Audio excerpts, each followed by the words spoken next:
Hey guys, Professor Bell, Comic Book University, and Spider Girl, issue number one. This wasn't so bad to read. I'm not saying it was good. It certainly wasn't great, but this could be fun. I think there's a particular audience that this could appeal to. We'll see. Anyway, I'll get more into that later. First, let's give credit where credit's due. So, Torun Gronbeck is the writer, Andre Riso is the artist, Java Tartaglia is the color artist, and VC's Joe Caramagna on letters. David Nakayama does the cover art, and there are a bunch of variant covers out there. And the artist Andre Riso, who, like I said, did this comic book, does not seem to have a cover out there, not even a variant. What a shame. Anyway, the this was pretty interesting. I had to look up who Spider Girl is. Apparently, she happened in Dan Slott's. She was created by Dan Slott in the Spider Boy comic book, trained by Bullseye for 3 years. She's basically a little girl version of Taskmaster. She can look in, so instead of watching somebody do something, she's a mutant who looks into somebody's eyes and then can take their power or share their power and know them inside and out. So she was able to use this power. It's in issue number one. I'm going to spoil this issue for the most part. Vermin at one point shows up in this to kill her. There's some big conspiracy to try and kill this girl or get this girl or whatever. They're saying kill. I don't know if they actually want to kill the girl. I think they actually want to take the girl, but they're ordering a kill, probably knowing that she's not going to be killed. It's a little confusing to try and explain it. Anyway, um, so they're trying to get her to use her mutant power so they can witness something. I don't know. I have no idea how the hell this is going. But she's able to use the mutant power to look into what's his name, Vermin's eyes, and now she can control the rats and the clones. So that's how she wins the day. But she's not quick enough to use one of her barbed wire webs to take down a lousy drone that's like what, 3, 4 stories up. I'm just saying. Although, granted, if we're going by the Spider-Man character in the Marvel Advanced Marvel Superheroes role-playing game, the face rip stuff, it does only go 3 areas. so, so okay, maybe it makes a little bit of sense. But she could have jumped up and gone and gotten the thing. Anyway, um, how do I feel about this? So her name is Maka.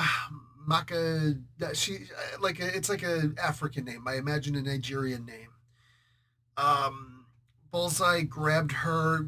They explained all of this stuff and taught her the martial arts. She was, for like 3 years, taught her the art of being a ninja. That's actually very interesting.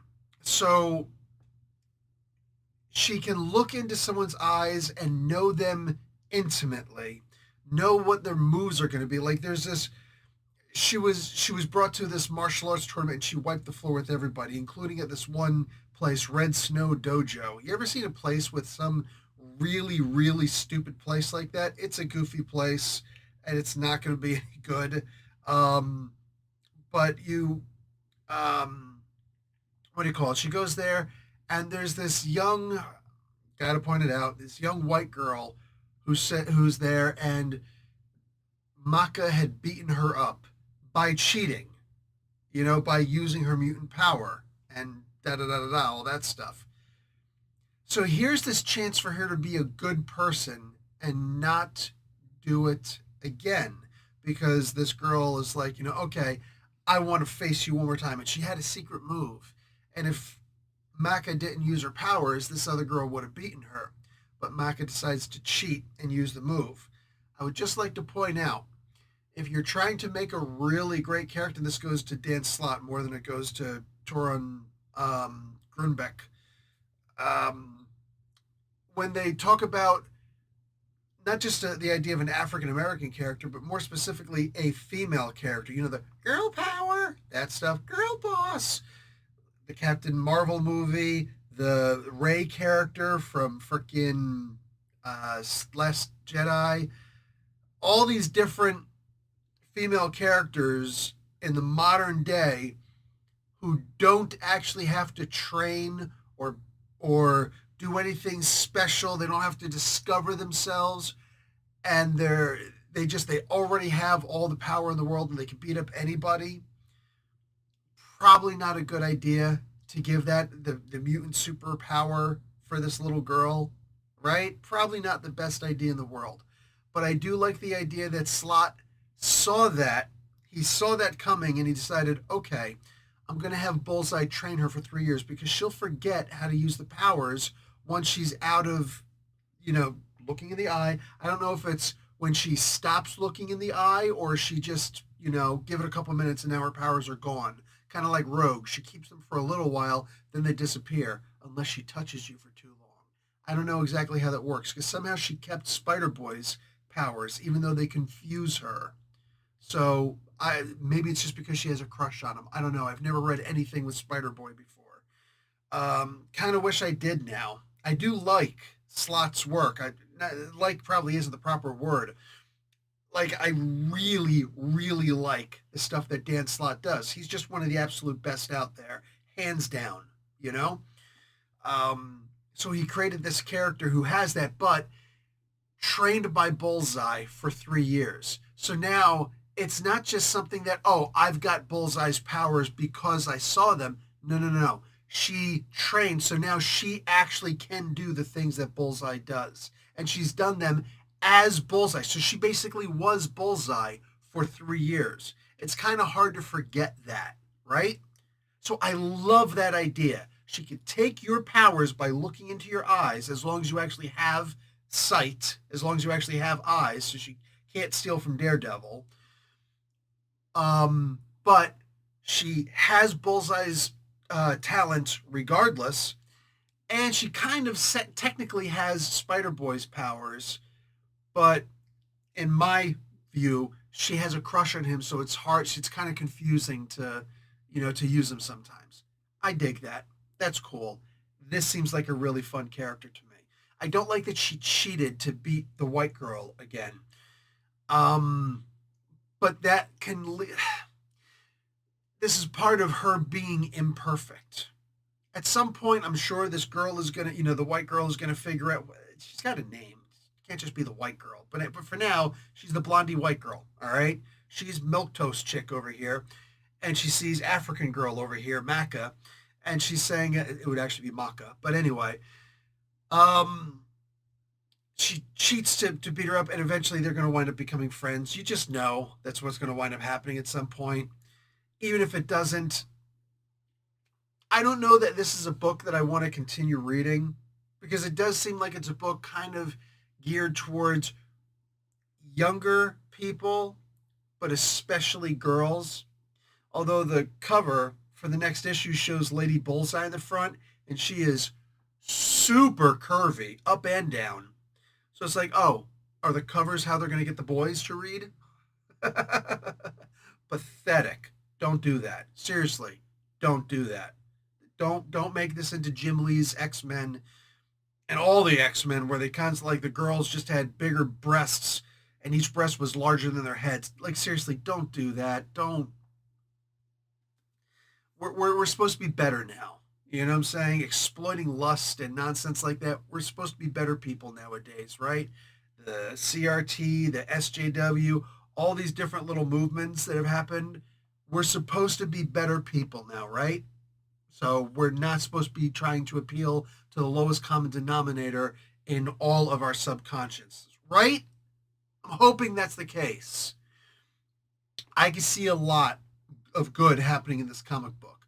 I kind of don't want to read it anymore because it doesn't seem like it's made for me, but at the same time, I kind of want to see the development of this character. She was made to be a villain and now she's trying to be a good person. So even the things she does that are kind of reprehensible, it's like it makes sense.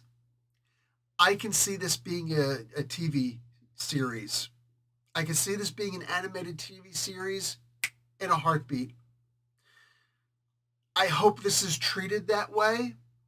I've read some stuff by Torun before. She is an excellent writer. I'm hoping that she's going to treat this character as though she were prepping for a TV series for this character. Don't make this girl, this Spider Girl, reprehensible. Don't make her some, oh, I can do anything that anybody else can do. Da da da. Even though that's technically her power, there is a way to handle this. I can't even say what that way is because I'm not going to sit there and go into nonsense like that. But I think Torin is a good pick to run this character in a solo series, to turn this young villain into a hero, more of a hero than she's already trying to be right now. But be careful with the whole girl power stuff. There was a part in here that kind of bothered me. This girl goes and points out that Bullseye said that this teacher at Red Snow Dojo, that it's a black adult male. He's the best. And I understand that Bullseye, although I don't like him, he knows his people and he knows talent when he sees it. And yes, this guy really is the best, even though the dojo name is an obvious McDojo name. What do you call it? He's the best. But then Vermin just wipes the floor with him twice, like it's nothing. But the little white girl is able to do a bunch of, moves and things like that. It's like, let's not do the thing. Like, if these people are already better than the sensei, the greatest sensei you could possibly imagine, just have them sit around and teach themselves. Don't put this guy in there because if he's just going to be a joke. He's either an amazing martial artist who can teach them all lessons, or he's a joke. There is zero in between for that.